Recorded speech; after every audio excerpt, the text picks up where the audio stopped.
Good morning. Happy Monday. It is great to see everyone this morning on what proves to be an excellent day for all of us. I want to begin by introducing our superintendent, Mr. Michael Matsuda, who will open this morning's festivities before we bring on our keynote speaker, Dr. Pedro Noguera. So, Mr. Matsuda. Thank you, Jaron. Thank you. Well, what a great morning we have set up, and a great speaker, Dr. Noguera, that I'm going to have the honor of introducing in a few minutes. This is impressive because, you know, all of our teachers and some of our support folks in this room all together with about to hear the same message. I think that's really important for us as an institution. Before we get started, I want to thank the Ed Division staff for doing such a great professional job. Let's give it a round of applause. Also, thank you to Mr. Saldivar and the AHS staff, custodial services, everybody for really preparing the school well. You know, these are really challenging times for us as public schools. Sometimes we feel that we're under siege, and we are. And, you know, there's this thing called democracy, which I think is under siege as well. Because if we take down our public schools, we take down democracy. So today is a reminder of how important your job is and how much we value you, our teachers, because I really do believe that what you do every day is building capacity for democracy.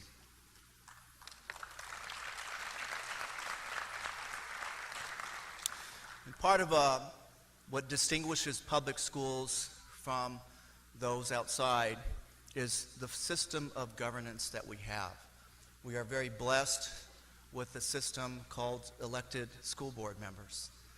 And I always, you know, we always announce our school board members, but let us really think about that, because we have people who are committed to our children, to you. They are public servants. Their job is to hold us accountable. Really, their job is to be the sort of the ambassadors to the voters, and looking at accountability and transparency and support and vision and making sure that that's implemented. So as I introduce our board members, let us think about that, because that's, you know, how the system works in this thing called democracy. I'd like to start off by introducing our board president, Ms. Anna Piercy.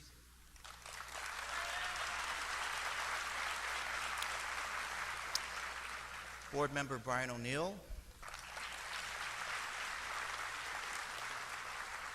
Board member Al Jabbar.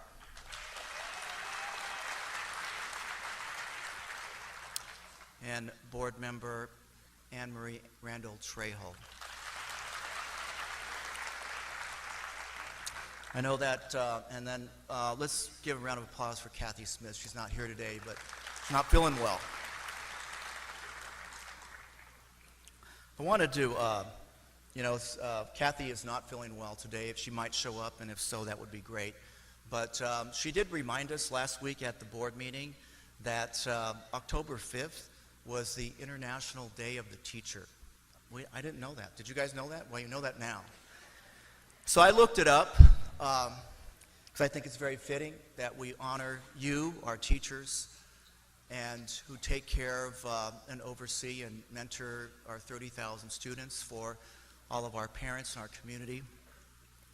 But the International Day of the Teacher is really about reminding all of us how important teachers are, and reminding us of the work that you do to ensure that the next generation of Americans have a prosperous future, that we are able to continue to be a great, prosperous, vibrant country, a great, prosperous, vibrant democracy. So, you know, it's very fitting that this month, October 5th, is the Day of the Teacher. So thank you so much for that, for all the work that you do every day. Thank you. And on that note, I do want to well, you guys know this, but we do have 3 finalists for the Orange County Teachers of the Year. And you know these folks that, just like yourselves, I think they're very humble. They talk about, it's not about them, it's about the kids. It's about working with their peers, with you, on this great,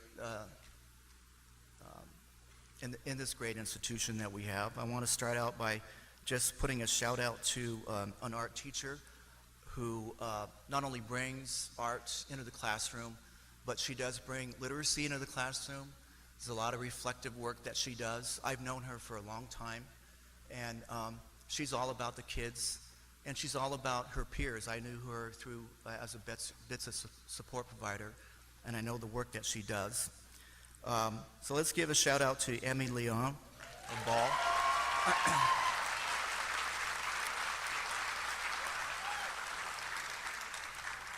And I think it underscores the importance of putting STEAM and STEM, our board has long been proponents of VAPA and our athletics and ensuring that our kids have access to a whole curriculum. And so, again, that's your democracy and work, ensuring that we're doing the right thing. So, Emmy, congratulations. The next person I'd like to give a shout out to is someone who really represents what true teacher reform should be about, right? The teachers themselves taking the lead on this thing called literacy, right? So I would like John Batista, the English Department Chair at Catella High School.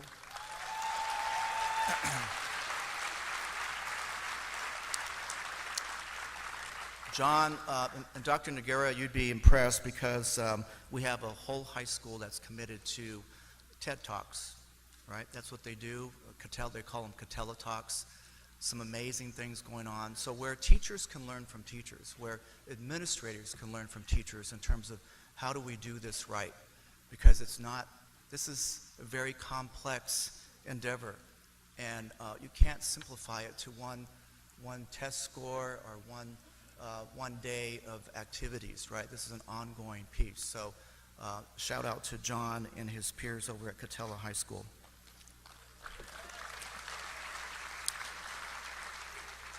And then finally, our third person is someone who's coming in from history and athletics.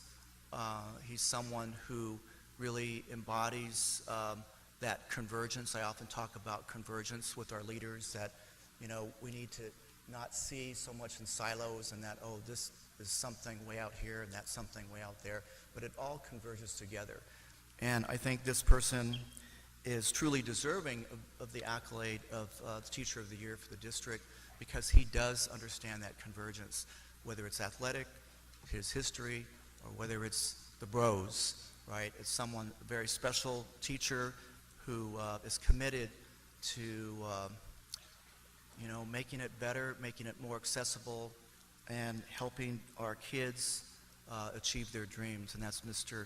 Alfonso Rodriguez of Anaheim High School.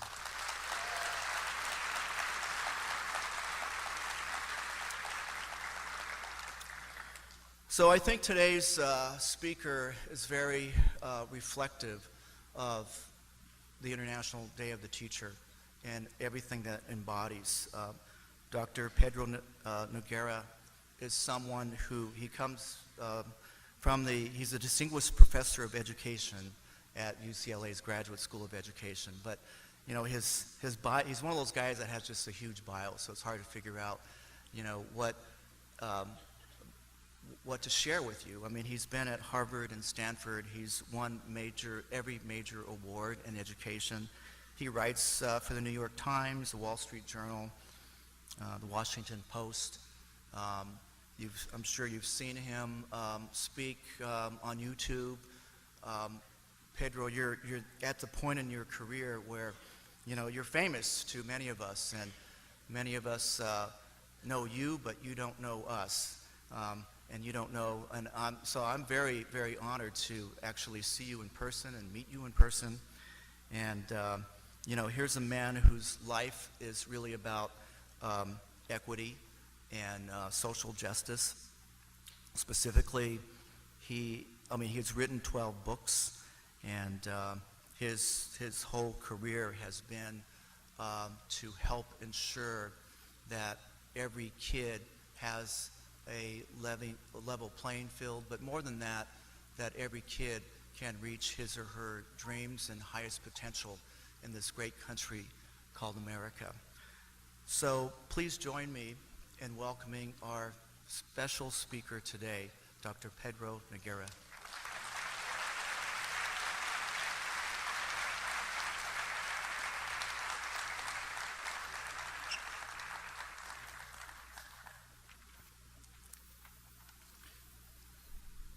Good morning. It is such a pleasure to be here in Anaheim with you today. Not only have I had a chance to meet lots of really fine people, but also reacquaint myself with some old friends, former students that are out here today. So I feel very much at home. And as I've learned about the work you're doing here in Anaheim, I see that we are very much on the same mission. Your 5 drivers, to me, are the right drivers, the right area of focus, and I want to use my time with you today to reinforce that. Let me first thank the board members for being here. I was once a school board member myself in Berkeley, California. Can't say I enjoyed it, I didn't. But after about a month after being elected, I realized I'd made a mistake. So when I met your board president, she told me she'd taught for 38 years and now served on the board for 12. I said, wow, I tip my hat, because that kind of commitment is rare, and so I applaud all the board members for being dedicated, because as the superintendent said, public education's under attack. We live at a time where teachers and people work in schools are constantly criticized and blamed for issues that go way beyond education. We know today that if you look in the New York Times, California serves or has 1/4 of the nation's homeless population. Large numbers of those children end up in your schools. We know that kids who don't have a stable place to live, who don't have good health care and who don't have the support of a family don't do as well as kids who do. And while we don't want to use it as an excuse for how we serve them, we have to at least acknowledge that there are needs that go well beyond education. And unfortunately, we've expected our schools to solve all of those challenges by themselves. And it shows that it doesn't really work. Throughout the country, wherever poor kids are concentrated, we see schools struggling. And if they don't struggle because the schools are lazy or because the educators don't care, they struggle because the schools are overwhelmed by the needs of the children. And so, unfortunately, we don't yet live in a country that provides the kind of support that we know our kids need. One of the ironies of No Child Left Behind was that although the law was, the name itself, No Child Left Behind, was borrowed from the Children's Defense Fund, right? Marian Wright Edelman, and when she came up with it, it didn't mean test the kids as frequently as possible, right? She meant something else, like think about nutrition and healthcare and well-being. We know that we still live in a country where basic needs of kids are not being met. And so consequently, what we see is that a child's background, more often than not, is predicting how well they'll do in school. Which takes me to the topic of the moment. Because you've decided as a district to make equity your central goal. And I want to applaud you for that, but I also want to acknowledge how hard that is. Because we live in a society where almost everything is unequal. Access to housing is unequal. Access to clean water, unequal. Access to jobs, access to health care, all unequal. So when we say that education's got to be the equalizer, we're saying that education alone is going to do things that every other institution is ignoring. And so consequently, it's not only is it hard, it is, I think, in many ways a huge challenge. And so we have to be clear about what it's going to take to make that a reality so that it doesn't just become yet another slogan. We know in education we have had lots of slogans, but they fail to deliver what we know is necessary in terms of outcomes for kids. So here's yet another slogan. We call it our last book, Excellence Through Equity. And I want you to note the wording in particular. The idea that if we want to ensure that all kids have access to excellence, we need to have equity as a focus. Now, that might sound unrealistic, except I will bet that in the room today there are individuals who've experienced it and who know people who have. How many of you come from a family where neither of your parents graduated from college? Look around the room, lots of hands. How many come from a family where neither parent graduated from high school? Still some hands, mine too. Neither parent graduated high school. My parents sent all 6 of us to college. Harvard, Brown, Cornell, 2 at Berkeley. All of us who raise our hands are living proof your background should not determine what you can accomplish in education.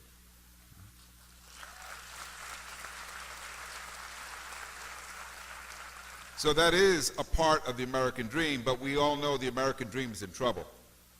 We all know that right now, this generation of kids may not do as well as their parents because our economy has changed and access to good jobs is becoming more and more difficult. And if you live in Southern California, access to affordable housing, really difficult. And so the quality of our lives is deteriorating, and at the same time, education matters more than ever. Because we know those who receive a good education are going to be not only better prepared to participate in the economy, they'll also be better able to participate fully in our democracy. And as we've seen from this last election, if you can't understand the difference between real news and fake news, we are in trouble. And there are lots of Americans who struggle with that. It's one of the reasons why it's so easy to manipulate people through social media. And so education's got to be about not only equity, it's got to be about making sure that this next generation of kids has the skills and the abilities to lead a good and decent life and to be good members of the community, be good parents, good voters, because we have a lot at stake. Education is about so much more than whether or not you get a good job or go to a good college.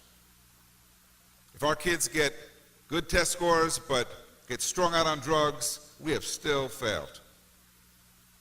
They get good test scores, but they are thieves and unethical people. We've still failed. Because an education that's not grounded in ethics and values is an education that will produce more Eichmanns. This is a quote from a Holocaust survivor. She writes a letter, and I'll paraphrase, to her teacher. She says, "Dear teacher, I'm suspicious of education.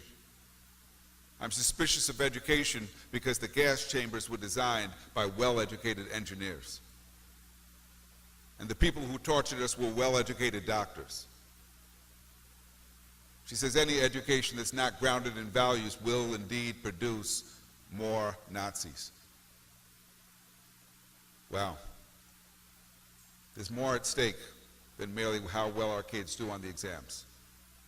And so, in that spirit, I want to start by pointing out that equity forces us to see the whole child. It forces us to recognize that the academic needs of a child are connected to their social needs, their emotional, their psychological needs. That makes sense.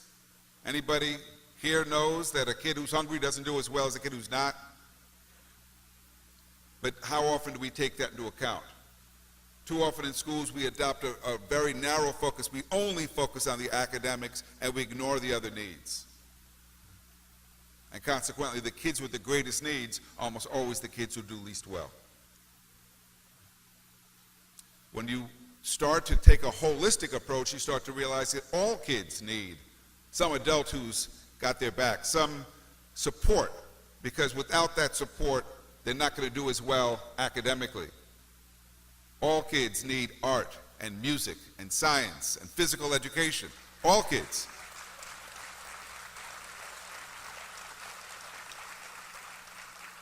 It's so disturbing when I go to schools where they've taken away art and taken away music because they're now on the test. Taken away recess for the little ones. The only thing they like, take that away. I saw a study say that eating lunch was good for test scores, and I said, thank God. Otherwise, they might take lunch too. When we have an equity lens, we see the whole child and we recognize that all those needs are important because Abraham Maslow told us years ago there was a hierarchy of human needs. And at the base of the hierarchy is the need every child has for food, for shelter, for safety, and for love. And without those needs, it's hard for children to experience healthy human development. So I want to acknowledge that inequity in our society makes this difficult, but I also want to say that we can't lose sight of why we signed up for this work in the first place. We didn't sign up because we said, I only can work with kids who are motivated and kids who are prepared and kids who have a lot of support at home. That'd be like saying you're a doctor who can only serve the healthy people, right? The question we have to ask ourselves as educators is, what difference do we make for the kids who come in needing more? For the kids who don't get it right away, for the kids whose parents can't help them with the homework because they can't do it themselves. Homework is an equity issue. And so when we have an equity lens, not only do we see the whole child, we start to realize what the work is required to compensate for the effects of inequality in our society. This graphic, I think, makes the point that anyone who has more than one child knows already. They're all different.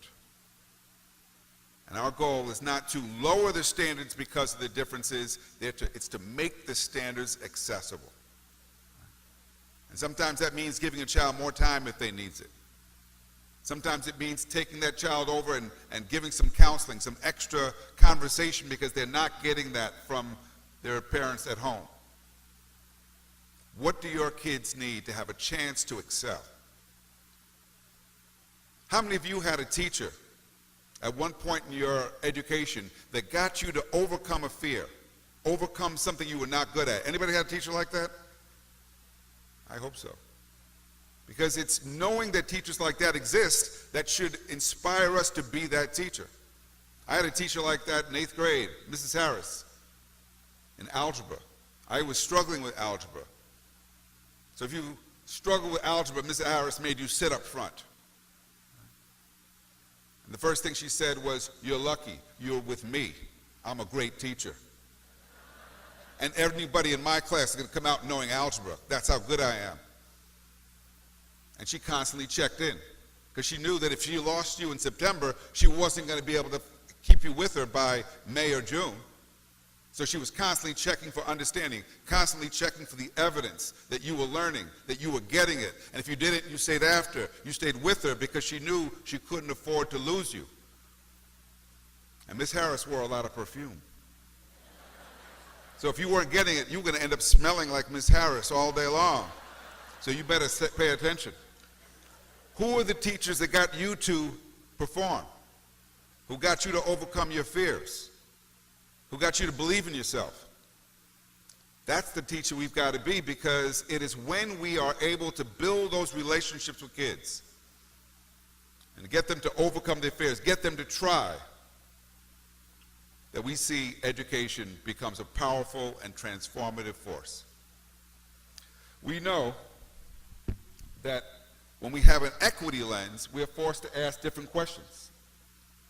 We're supposed to look at all our kids. Lots of schools, they're very proud of the kids they send off to the UCs and the kids that are going to the Ivy League, but what about the other kids? What's happening with them?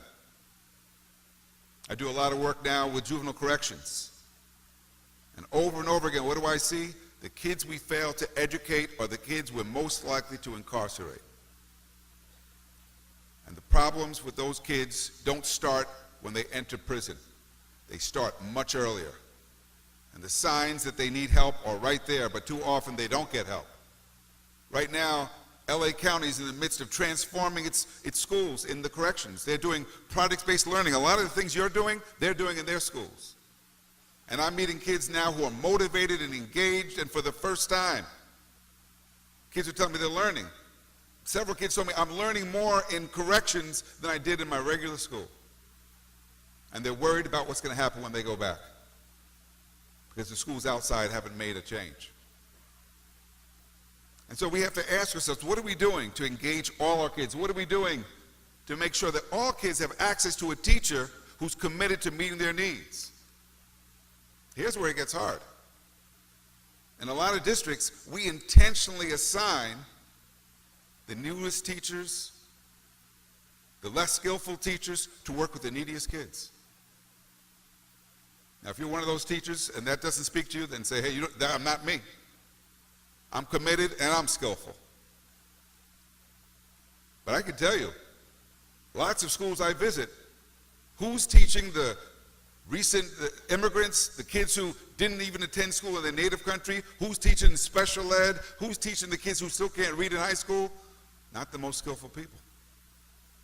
And there's absolutely no research to support that as a strategy. In fact, there's no other field where we intentionally assign the weakest professionals to work with the neediest or the most difficult jobs. We don't do that with doctors. We don't do that with electricians. We don't do that in any other field, but in education, we do that almost intentionally. Here's what happens when we don't. When we say equity is real. They did this in Fontana High School 8 years ago and got the highest AP calculus scores in the county. And when I visited, I asked the superintendent, how do you get the highest advanced placement scores in calculus at Fontana High School, a school with 4,000 100% low-income kids? He said, because we have an excellent calculus teacher. And I convinced him to start teaching 2 sections of 9th grade math. Because until I did, we only had about 6 or 7 kids in calculus. He built the road to calculus. Now we have full calculus classes. Because when you take really strong teachers and you assign them to 9th graders, you start to change the patterns and you start to send a message to the whole math department. We're not going to run away from the 9th grade. If equity isn't about decisions like that, then equity is nothing but lip service. Because who teaches who matters. How willing we are to ask questions about our effectiveness matters. How willing we are to listen to the kids matters. If you wanted to know right now, the kids will tell you where they're learning, where they're not. Where they're challenged, where they're bored. They would tell you. But many of us are afraid to ask, because once we know, then the question is, what do we do about it? So I visited a school in the San Fernando Valley, Social Justice Humanitas High School. Again, all low income, all Latino, about 40% of the kids, undocumented. Sound familiar? Except it has the 4th highest graduation rate in all of Los Angeles. 98% of the kids graduate with A through G requirements with a C or better. I visit the school and I talk to the kids, and the first question I ask the kids is, how often at the end of the day are you inspired by what you've learned? Several kids raise their hands and say, every day. I said, I don't believe you. I find that hard to believe. Every day? I said, what did you learn yesterday? A girl raised her hand. She said, yesterday we learned about the forced sterilization of women that occurred in this country in several places during the 1930s. She said, I was so disturbed about it, I went home and talked to my father about it. She said, things like that happen here all the time. So I turned to the teachers. I said, what makes it possible for you to inspire these kids? They said, we work together. We are a team. We don't work in isolation. And every member of the team supports each other. They do what you're doing. They look at student work together. They analyze the work, and they ask, what does it tell us about our teaching? I asked them, what's the hardest thing about working here? And this is a school with no teacher turnover. In fact, they have a waiting list of teachers trying to get to this school. They said the hardest thing about working here is the student evaluations. They evaluate us. They actually tell us what they think of our teaching. And one student said, I have a teacher who hasn't talked to me for 2 years since I told her she was disorganized. But she's getting better, and we finally have repaired the relationship. Authentic relationships, strong sense of community. There's no gimmicks here of what it takes to create schools that succeed despite the challenges of poverty. It's many of the things you have right here that you're focused on. And so I want to encourage you to keep asking the right questions. We've been focused on the wrong question. We've been asking, what should we do to raise achievement? Wrong question. because achievement is the outcome measure. But we have to remember it's making sure kids are challenged and stimulated and engaged. That's what leads to higher achievement. It's like trying to lose weight by getting a good scale. I'm thinking if I just weigh myself often as possible, maybe one day it'll go down. And we forgot all about the diet and the exercise. Well, that's what's happening in education. We forgot all about the need to stimulate kids, to challenge kids, to keep them engaged. What are we doing to get kids excited about learning? So, I want to also be clear, equity can't be about lowering standards, lowering expectations, making excuses, what my friend Jean Garcia calls the pobrecito syndrome. Because if that's what it becomes, then we've lost the battle. When we say excellence through equity, we really mean excellence. Right? Not saying, oh, well, these kids, it's pretty good for these kids. No. These kids are going to end up, hopefully, at good schools where the fact that they were poor, the fact that they were immigrant, is not going to be used as, oh, you're going to get extra points for that. That doesn't work like that at UCLA. It doesn't work that at most colleges. And so it's not about lowering the bar, it's about making the bar accessible. It's about making sure our kids understand what really good work looks like. And telling them if they didn't produce that good work, you know what they have to do? Revise. Resubmit. The real learning doesn't occur on the first submission. I don't do my best work on the first draft, do you? The real learning happens through the revision. And sometimes you have to revise many times. And the real teaching is in the grading, it's in the feedback we provide. Helping the student to know, how do I move from a C to an A? Because when we're clear about that, and when they start to really get it, we see education transforming the knowledge and skill of kids. And so I want to point out that we have good research that goes way back from child development, from neurosciences, that's more recent, which lets us know the brain is like a muscle. Right? It has to be worked. That's how the brain works. And research that's telling us, you know what, we have to understand the context. What does it mean to be a teacher here in Anaheim, in the shadows of Disneyland? What are the needs that kids come with? What are the challenges they face? What would a teacher need to know to be successful here? The more we know about who we serve, the more we'll know about how to serve them well. And it sounds obvious, but I would say that sometimes we don't really know the kids. We think we know, but sometimes we use shorthand. We say, this is a level 1 student, this is a level 3 student, this is an A student or B student, this is an immigrant student, this is a Latino student. Does that really tell you who they are as a person? Does it tell you about their interests, about their motivations, their aspirations, their temperament? Does it tell you anything about how they actually learn? How do your kids learn when they're not with you? You know one of the things we know? Most kids don't learn through lecture. When they get a new video game, they don't go, oh, I better go get a lecture on this so I can figure this game out. No. They learn by doing. Some kids will even go on YouTube to figure the game out. We call that cheating in school. They learn through their mistakes, because when you're learning something new, you don't get it right away. Or our classrooms places where it's safe to make mistakes. And the better they get, and the more they stick with it, ultimately kids learn through mastery. How often do our kids get to experience mastery? Evidence that they got it. What happens when you don't experience mastery? You get pushed along with a weak foundation. You can't do more advanced work because you couldn't even do the basics. How do your kids learn? My challenge to you is this: the best teachers don't expect the kids to learn the way they teach. The best teachers teach kids the way they learn. Because teaching is reciprocal, teaching is interactive. And I know I say this as a college professor where the worst teaching of all is modeled. Right? How do we teach at the university? Through lecture. And I was just recently on a promotion committee, and I was challenging. I said, we say that when we want to promote a faculty member, we're going to look at their teaching. How many people actually go look at them teaching? I said, oh, we never do that. We look at the evaluations. I said, what's happened to the evaluations since they started doing them online? I said, oh, the number of students responding has gone down. So I said, so we're looking at evaluations that tell us nothing and are not representative. So I don't want to uphold the university as being the model for great teaching. You have to lead the universities in showing this is what good teaching looks like. One of the things I know is that the best teachers at the university usually have some K-12 teaching experience where they actually learn to teach.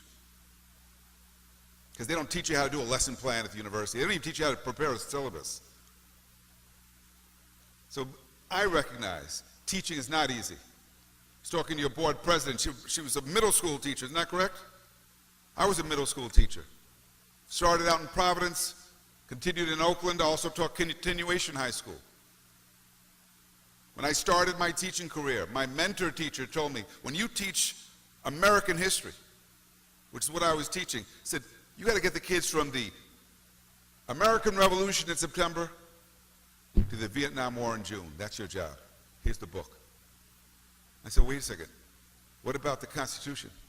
He said, don't get caught up in the Constitution. He said, the Constitution's too complicated. You got to be at Civil War by Christmas. I said, well, the Civil War is really complicated. He said, you don't get it. You got to be at Great Depression by Easter. Then I got it. He didn't really care if kids learned history. He cared if I got through the book. Covering the book is not the same as teaching the history, is it? Right? How many of our kids can say, you know, I took history? I don't know a damn bit of history, but I took it. I even passed.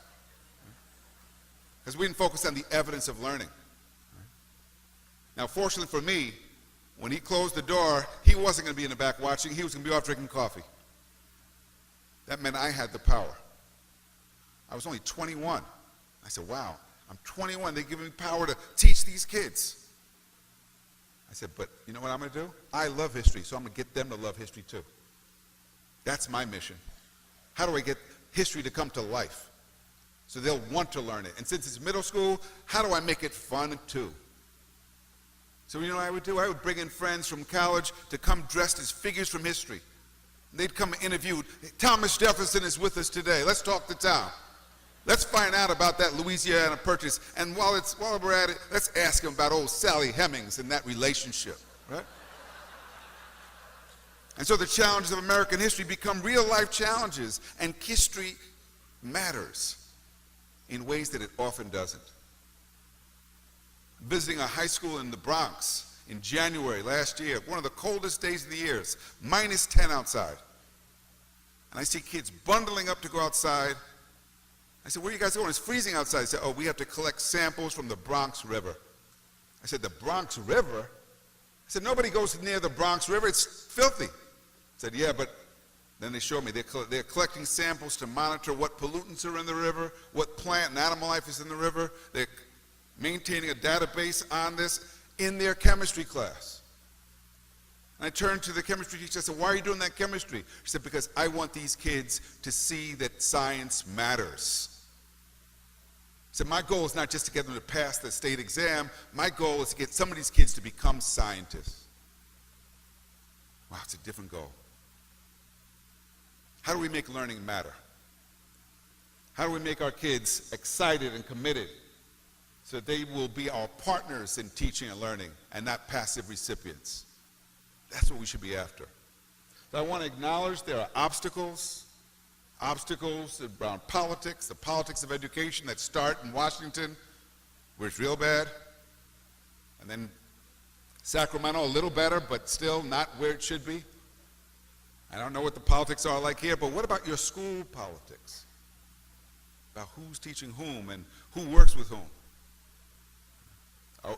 One of the things I see over and over again is that in places where people collaborate and work together, they get better results. Where there are cliques, not so much. What about the traditions? Some traditions are so important we want to uphold them. Some traditions make no sense at all. You know, some schools have finally realized that suspending kids who don't like school in the first place, usually doesn't change behavior. Why would it? Why would you think that sending kids home to watch TV would improve their behavior? That's a tradition. Lawrence Kohlberg, psychologist writing about moral development in kids, said the goal of discipline is not to teach kids to avoid punishment. It's to teach kids to do what's right even when we're not looking. What does that mean? It means that values are more important than rules. How do we teach values? Like respect and honesty and kindness. And how do we make sure that the consequences for infractions are meaningful? I had a principal of a school in West Oakland where I was working. She and I were meeting. Kids come running into our office, say there's a fight going on down the street.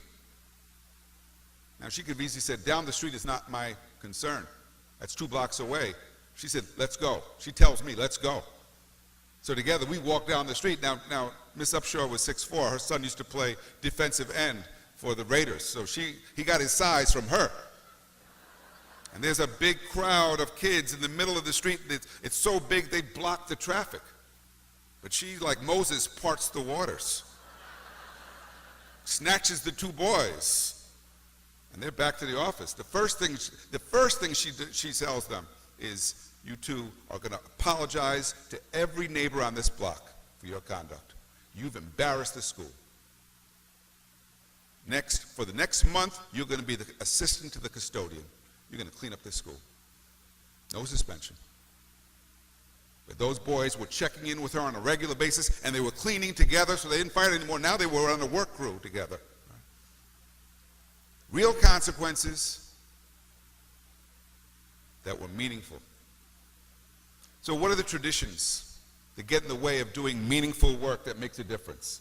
What are we doing to build the capacity of our staff? Because here's what we know. When the skills of the staff match the needs of the kids, improvement occurs. That's the strategy that Toronto has pursued. Toronto is the highest performing school district in North America. When a school district struggles, they don't threaten to fire the superintendent or the principals. They actually come in and say, how can we help? What do you need? They look at the data and say, you need to build capacity in math or writing or whatever it is. They provide help and support, guidance. We don't get better by faking it. And here's what I know from teaching at UCLA.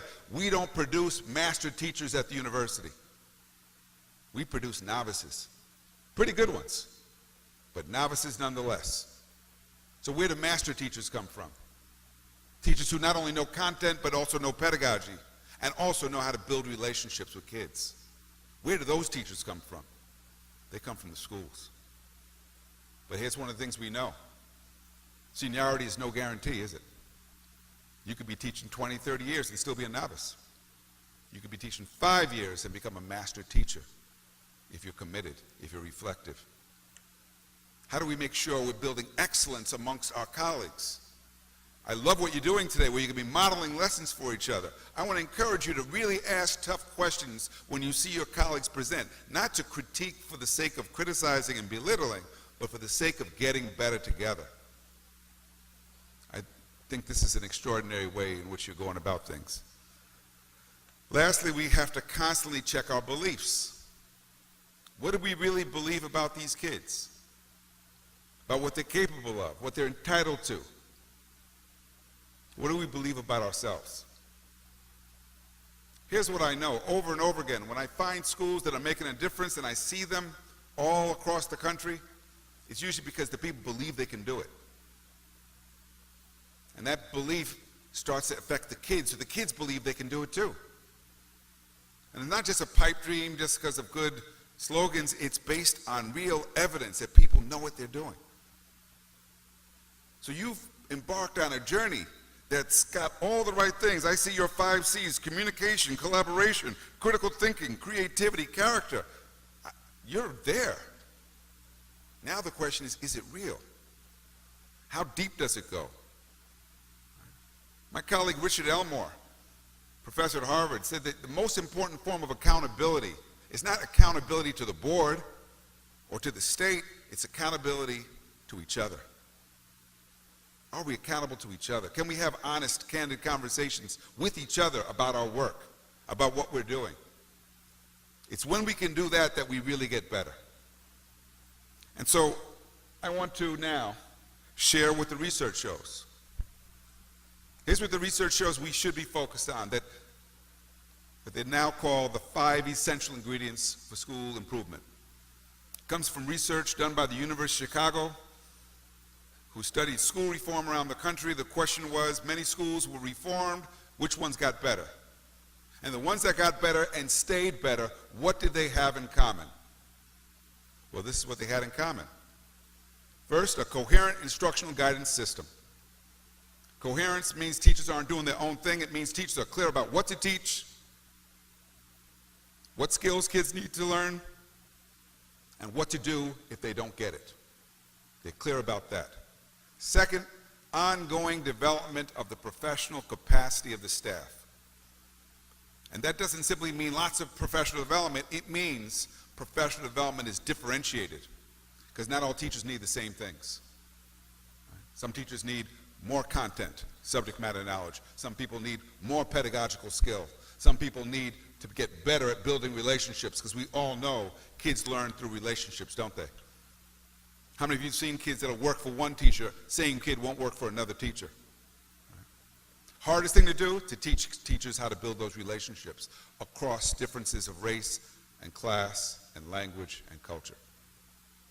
Third, strong parent-community ties, because parents influence about 50% of student achievement. And if we don't have a partnership with the parents, we're missing out on a critical ingredient. And you have the evidence right now that shows you your highest achieving kids have lots of parental support. Fourth, a culture. A culture where there's good collaboration, a culture where there's high morale. I've never been to a high-performing school or district with low morale. Never seen it. Never seen a school that's high-performing where the teachers are leaving before the kids at the end of the day. Never seen it. How do we make sure that we are supporting each other so people feel good about what they're doing? They feel honored, they feel recognized, they feel like they're a team. How do we create schools where the kids believe it's cool to be smart? They're bought into. That's culture. And here's the challenge. Culture can't be imposed on a school. It develops through our relationships, around a common vision, common understanding of what we got to do. And that's why the fifth one, shared leadership, is so essential. Shared leadership, because all members of the team, whether you're on the custodial staff or the counseling staff or a teacher or a principal, every member of the team has to be a leader too. Every member of the team, because schools are too large, too complex, too decentralized to count on one person to run everything.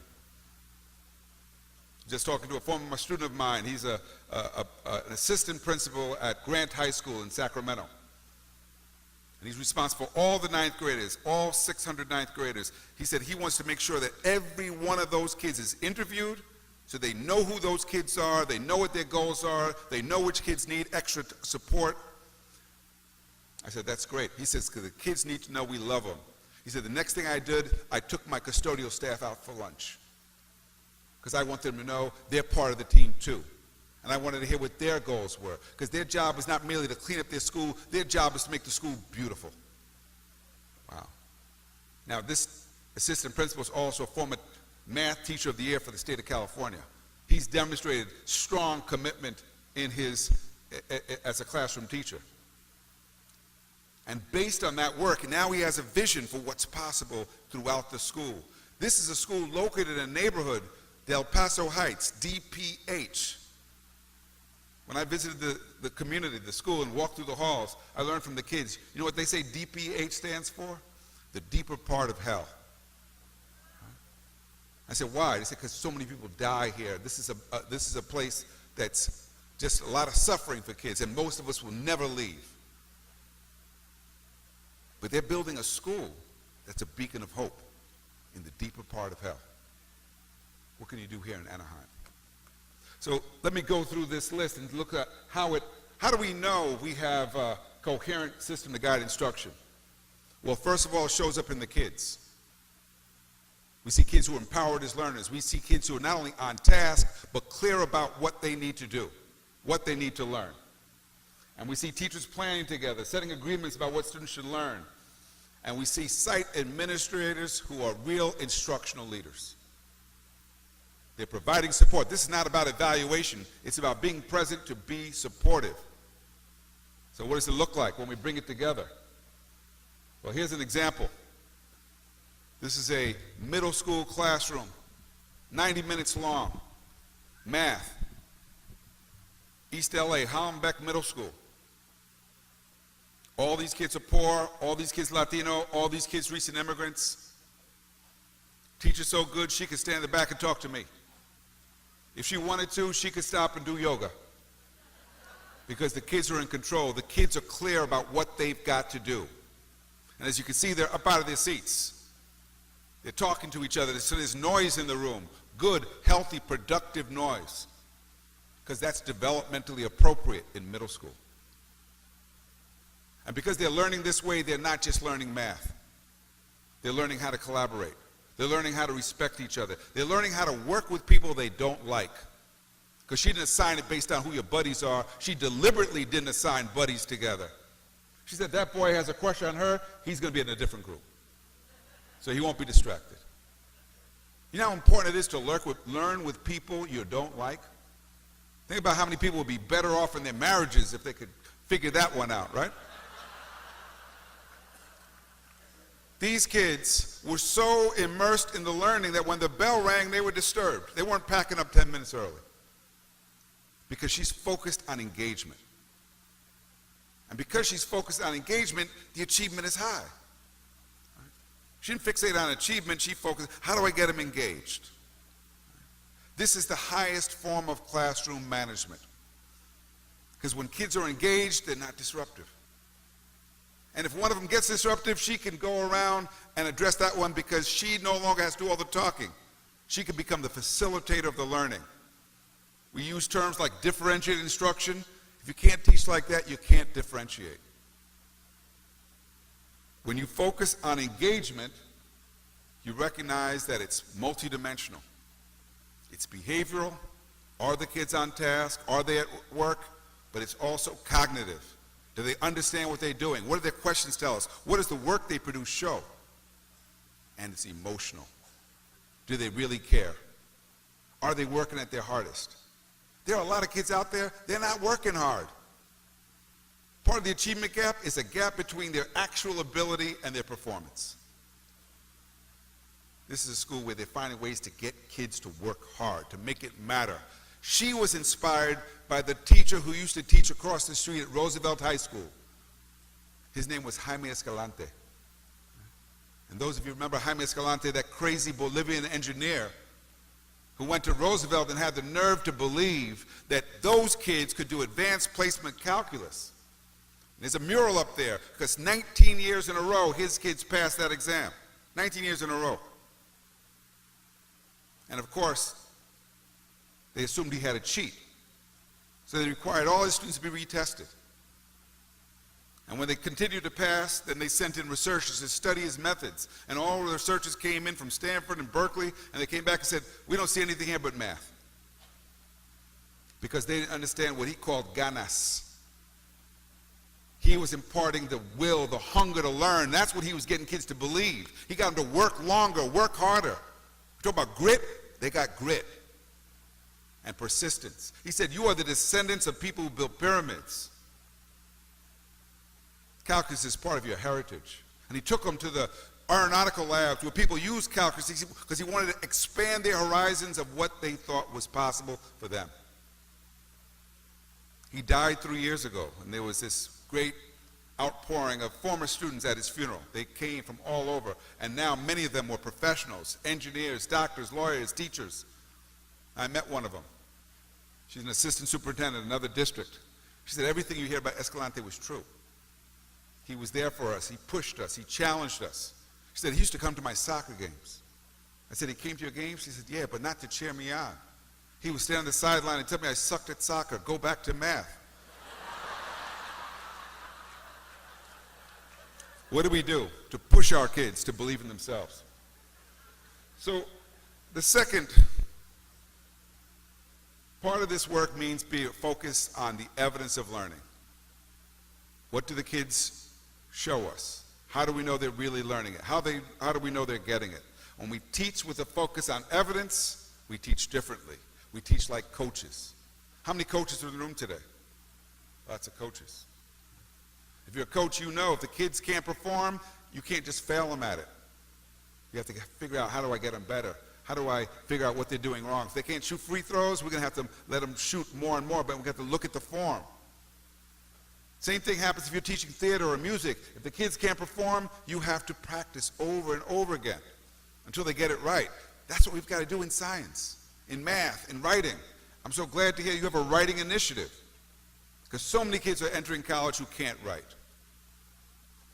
And if they can write well, they will be more successful.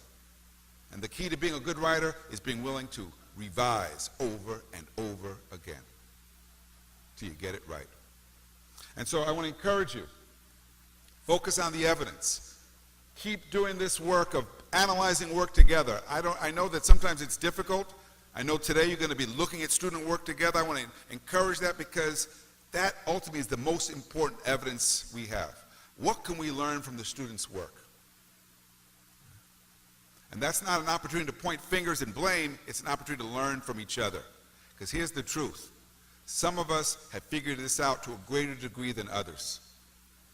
And it's when we're willing to learn from each other, without blame, without incrimination, that we all get better. Let's be willing to get better together.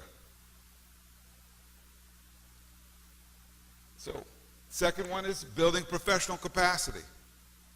What does that look like? Well, in Brockton, Massachusetts, this is what it looks like. Brockton, Massachusetts. Brockton High School has 4,200 students. The largest high school in the state. It's one of 2 urban schools that gets a level 1 rating. All the other level 1 rated high schools are in affluent suburbs. Brockton is in a low-income community, de-industrial town with high homelessness and drugs. Brockton is known for fighting. That's what it's known for. Boxers come out of Brockton. Rocky Marciano, Marvin Hagler. If you Google, you'll see they had a big brawl at their last graduation, teachers, kids fighting in the stands. But it's also known for writing. Because since 1998, when the state was about to implement their high-stakes exams, and in Massachusetts, if you don't pass the exam, you don't get a diploma. A group of veteran teachers went to the principal and said, the only way our kids can pass is if every teacher becomes a teacher of writing. Literacy across the curriculum.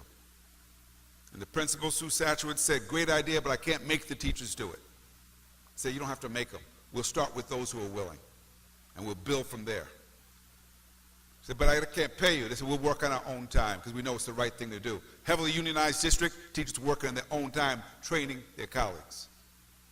They started in 1998. By 2002, 50% of the kids were passing the state exam, which was seen as a sign of progress because they expected 75% to fail. By 2006, 80% of the kids passed the exam. Since 2010, over 90% of the kids each year have passed the state exam, and over 1/3 of the senior class gets the highest possible score. That gets them a free scholarship to any public university. Brockton is showing us that you can change outcomes without changing the community. How'd they do it? Shared leadership. Principal announced she was retiring 3 years ago. She contacted me and said, Pedro, I'm leaving. I'm retiring, moving to Florida. So you like to send people a visit? They're not going to find me here anymore. I said, are you worried? She said, not at all, because the teachers own this work, not me. They're driving it. Since she's left, the school's made more progress. It's been about buy-in, getting everybody on the same page or on a common vision, and that didn't happen immediately. There were lots of teachers who said, I don't teach literacy. I'm a math teacher. I don't do literacy. I'm a science teacher. I'm an art teacher. PE teacher said, no way. But over time, success bred success. Now everybody's doing literacy. Everybody. Everybody's bought into strategy because they see the evidence that it works. They look at the data. They follow through. They have a coherent strategy that's focused on their student needs. They did not sit around and blame the middle school. which they could have done, right? They could have said, fix the middle school and we'll be better. They said, no, we're going to meet the kids where they are. So Brockton High is succeeding because they're asking the right questions. They're asking, what are we teaching? How are we teaching it? What do we do if they don't learn it? How do we know the students are actually learning it? Many of these questions you have in your own paperwork. I read through your file this morning. You're asking the same kinds of questions. What do our students need to know and be able to do to be successful on the state exam, in their classes, and in their lives beyond school? Given that we're not going to get any additional staffing or resources, what resources do we have now that we can use more effectively? What can we control and what can't we control? How often have you been to a conversation with colleagues where we're talking about things we don't control? We make a difference when we focus on things we do control. So in 1998, the Boston Globe described Brockton High School as a cesspool. Said it was one of the worst high schools in the state. There had been scandals in the building. In 2009, this is what they had to say about Brockton High. It said, Brockton High School has every excuse for failure, serving a city plagued by crime, poverty, housing foreclosures, and homelessness. But Brockton High, by far the state's largest public high school with 4,200 students, has found success in recent years that has eluded many of the state's urban schools. MCAS scores are soaring, earning the school state recognition as a symbol of urban hope. Total turnaround. We have so much talk in this country about turning around schools that are struggling, and we think they're gimmicks. There are no gimmicks. Literacy is not a gimmick. Literacy is as old as education itself. It's almost as old as human civilization. Can our kids read well, write well? What would happen in Anaheim if your kids were reading over the summer? My father, who didn't graduate from high school, used to teach us, you get a free education with a library card. And he practiced it. So although he didn't have a formal education, he was well-read. And he made us become well-read. Because on Saturdays, after our chores, we'd have to go to the public library, as if that was a daycare center. But fortunately for us, there was a librarian there named Miss McDonald who took time with each one of us to find out what we were interested in. When I was 8 years old, she recommended that I read A Wrinkle in Time. I would have never read that book. I didn't like the cover. I didn't like science fiction, but I liked Miss McDonald. And that's all it took to get me hooked as a reader, because a week later I was back asking for more. Good education makes the kids want more. That's what we should be after. Kids who don't stop learning just because the exams are over. So, the third, and this clicker doesn't always click. The third,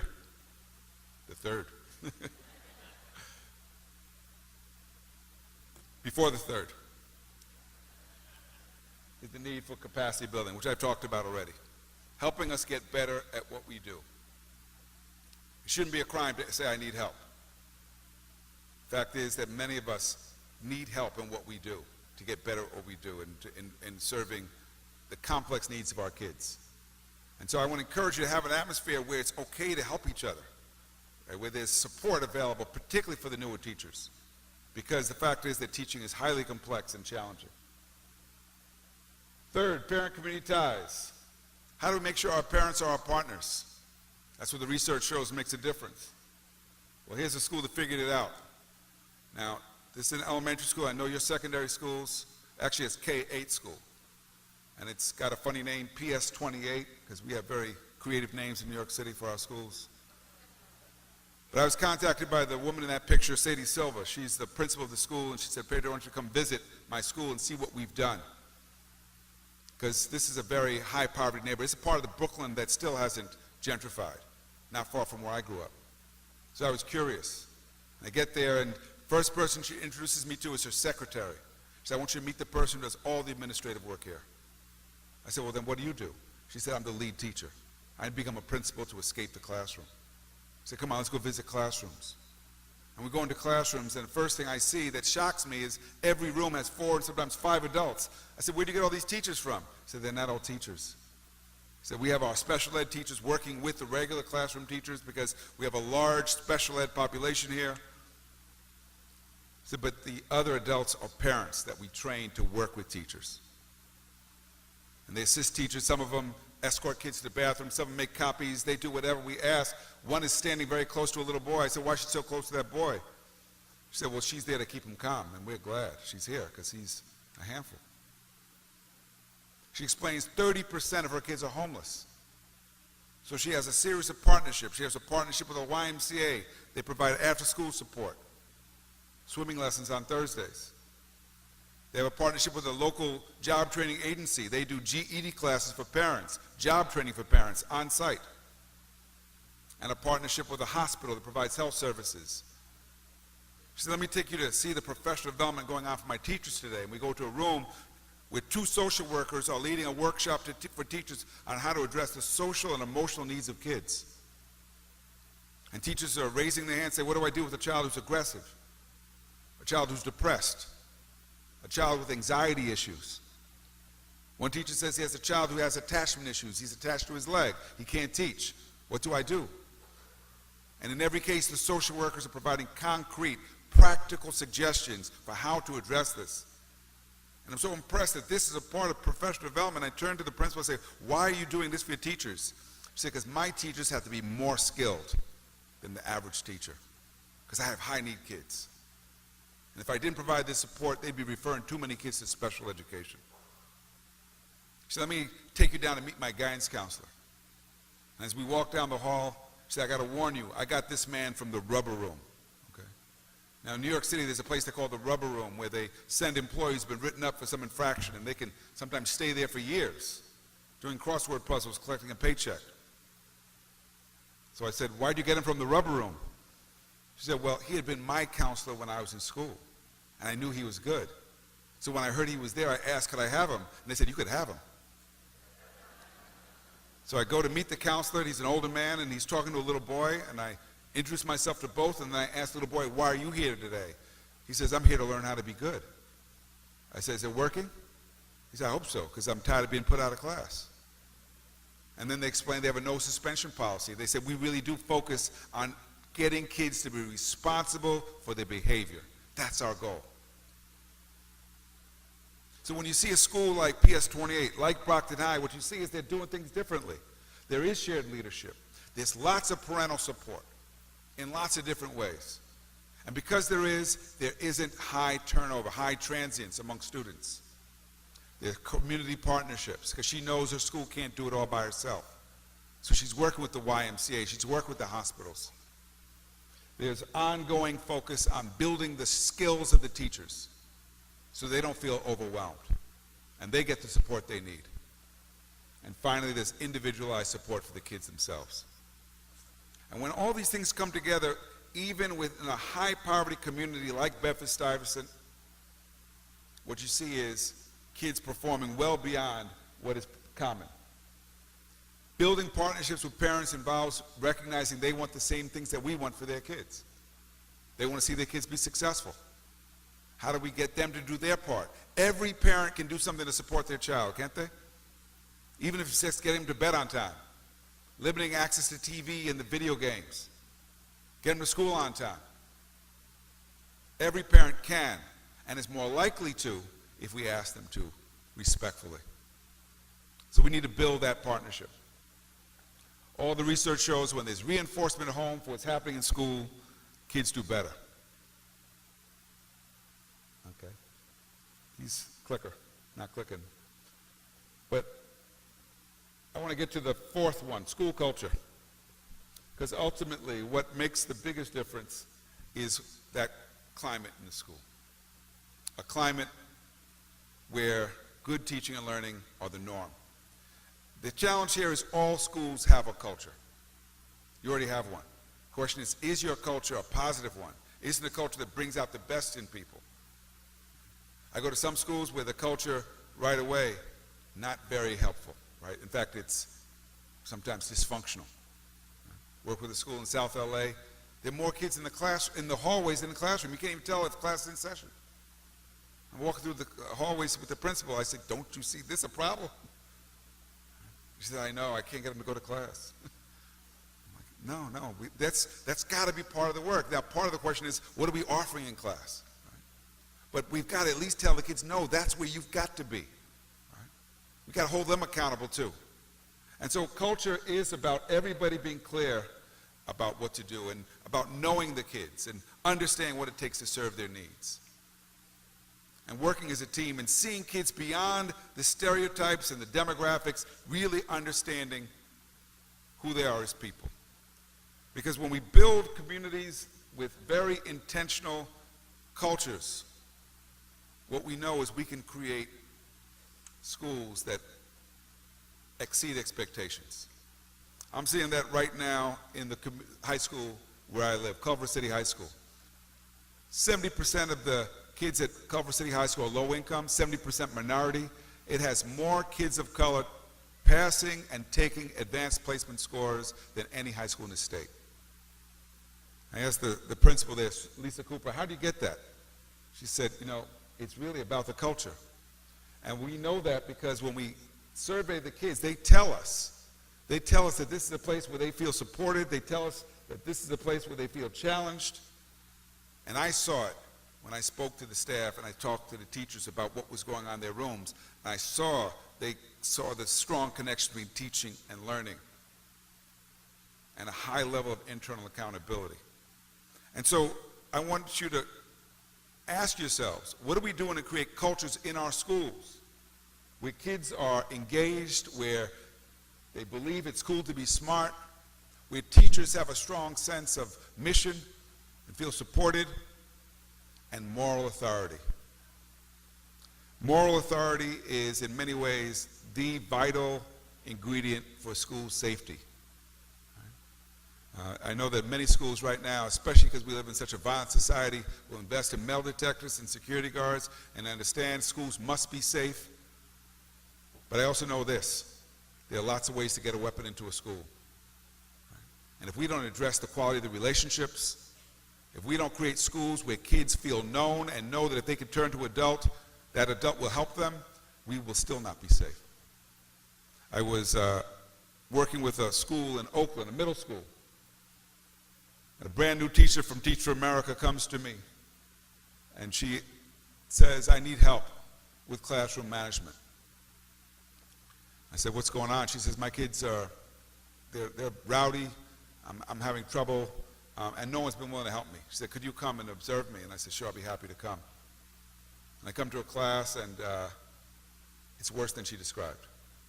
The kid's screaming, she's screaming, no teaching, learning going on. It's hard to sit through. By the end of the period, I come to her and say, wow, this is really bad. She said, I know, I can't take it. I'm about to quit. I leave every day with a headache. It's not worth it to me. So I said, don't quit. Let's go talk to the principal. So we go to talk to the principal. And, she's young. She's the typical Teach for America teacher. She's smart. She's capable, but she's totally inexperienced. And they've assigned her the most challenging class in the school. And he says to her, you're a professional. Deal with it. Then I speak up. I said, listen, if she quits and she's threatening to quit, you're going to have to get a sub for the rest of the year.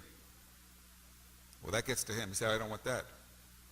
He says, I have an idea. We have a veteran teacher who's just retired from this school. And she's available as a substitute. I can only afford a couple days, but I'm going to ask her to take over your classroom for a couple days so you can see her at work.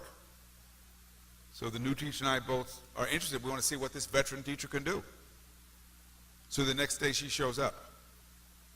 And she's an older woman, big coat, big bag, walks slow. Kids can tell right away, real thing is here. Something about the look she gives. She's got gravitas. She launches right into the lesson. Kids are on task. They're responding. New teacher turns to me and says, wow, this is amazing. I've never seen the kids respond like that from me. I said, this is amazing. But about 5 minutes into the class, she sees two girls talking. So she stops what she's doing. She turns to one of the girls and says, young lady, when I'm talking, I want you to be quiet. She turns to go right on the board, and under her breath, the girl says, bitch. But it was not a direct bitch, if you know the difference. It was kind of muffled. You could pretend it was a burp or something else. But the teacher turns to her and says, young lady, do I look like your mother? And the whole class does that. They brought mom into it. And the girl immediately says, no, you don't look like my mother. She said, well, whenever you speak to me, I want you to think of your mother. And then she goes right back to the lesson. Girl goes back to work. Class doesn't miss a beat. New teacher turns to me and says, how did she know that that would work? Now I want you to think about, what does the veteran teacher know that the new teacher doesn't? And where did she learn it? Because we don't teach that technique at UCLA. She got that someplace else. One of the things she knew is she couldn't let it slide, could she? Because if she lets that comment slide, what happens? Bitches are coming out all over now. Because the kids know that we thought you were the real thing, but if you let that girl curse at you, you're not the real thing. She didn't get on the phone and call for help. I need backup. They're cursing at me. Because if one little bitch scares you off, then it means that, guess what? You're not the real thing. And she doesn't escalate it. She doesn't say, what do you call me? Well, your mama's one, right? No. Because she does that, what happens? Now it's all over. No more learning for the day. So she nips it in the bud. She says, speak to me the way you would your mother. That's a higher standard, isn't it? And the implication is, even if you talk to your mother that way, you're not talking to me that way. And then what? And then back to work. Because it's a math class. She's going to keep them on task. She has a black belt in teaching. Because teaching is like the martial arts. It's art and skill. Who are the black belt teachers in Anaheim? Who are the teachers that know how to get the kids to be engaged, to establish order? You know that kids actually want adults to keep the classroom calm so that we can learn? Kids actually want adults to say, oh, they practically say, wow, I'm so happy to have a responsible adult today who can actually keep some control in here. They want it. And it's not about being intimidating, it is about moral authority, which is about walking the walk and setting the example, because the kids are watching us, aren't they? They watch us all the time. They know if you're afraid of them. They know if you are scared, or if you have favorites, or if you don't like them. They know if you wore the same shirt 2 days in a row. They know it. I had a teacher say, my kids knew before my husband that I got my hair done. Right? So the question we have to ask ourselves, what are we modeling for these kids? What are we modeling? Because it is when we understand the power of teaching, and the power of teaching is the influence we have on the lives of these children. All of us can think of a teacher that made a difference. We can also think of the teachers that didn't. We want to be the teachers and the staff and the administrators and the personnel in this district that can use education to transform lives. Here's what I know. The future of America, the future of this country, won't be determined by what happens in Washington ultimately. It'll be determined by what happens in our schools. We're producing the next generation of scientists and lawyers and doctors and parents and voters. The real power lies here. They may not get it in Washington or Sacramento, but the real power lies here. I saw that at 19 as a student teacher. I'm sure that many of you are seeing it every day. Do you know what to do with that power? Do you know how to empower them so they can use knowledge to help themselves, help their families, help their community? Education's always been the foundation for democracy, and this democracy is in trouble right now. So I encourage you to approach this work with courage, with conviction, with commitment, with all the 5 C's you've got there. Don't ever lose sight of the creative work that you can do to bring knowledge to life, to reach kids that might otherwise have been lost. Education, to me, is vital to our future. It's implicated in so many of the problems we have and in so many of the potential solutions. Be part of the solution. Thank you.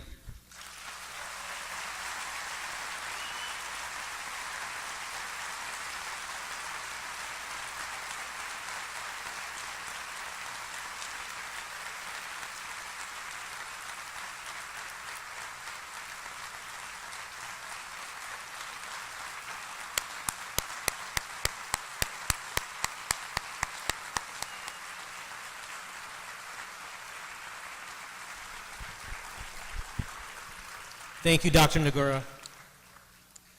You know, as I sat here and listened to him speak, I want to first say how proud I am to work in this district and how proud I am to be able to work with all of you. We're not there yet, but we are on the path. And to hear you speak about your work, your life's passion, resonated with me because it's the work that we're committed to. I think about know our students by name, need, and story, about our priority to build relationships with our students and our stakeholders. I think about the parents, our parent leadership academies, our parent learning walks, and what we're doing to increase authentic parent engagement. I think about the way that we approach first best instruction. That is our equity piece. That as we are teaching the content through the skills. I think about the way we assess and check for understanding, that we don't talk a lot about the SBAC. It's not our driver. We know it's important, but it's not our focus, that we focus on intentionally checking for understanding, performance tasks, project-based learning, civic engagement, getting kids to engage in issues that matter to them. So again, I'm so proud of all the work that you are doing. I know that we still have ways to go, but we are so far out in front. I want to thank all of you for the great work you're doing, and thank you for affirming the path that we're on.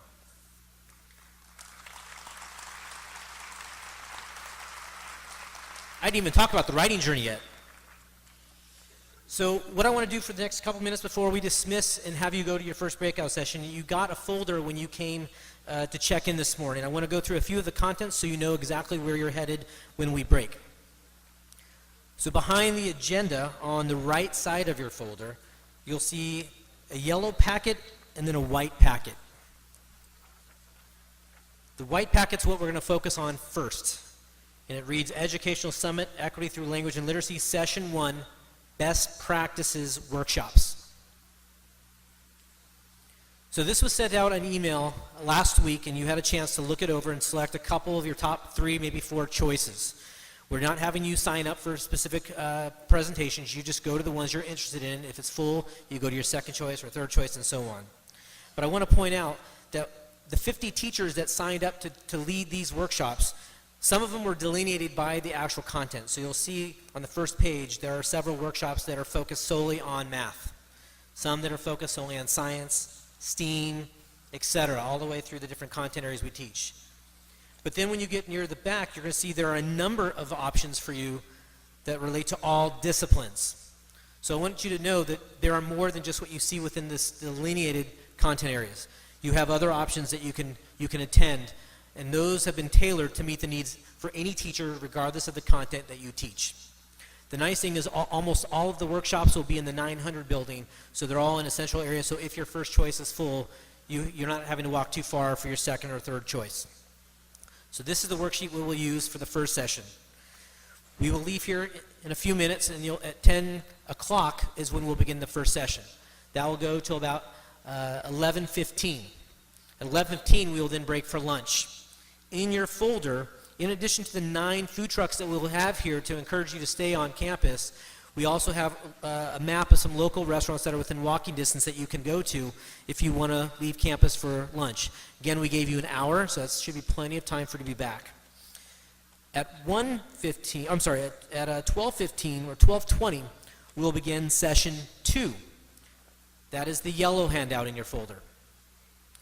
As we also sent this email out, this is broken down by every single teacher by last name and the room number that you will report to.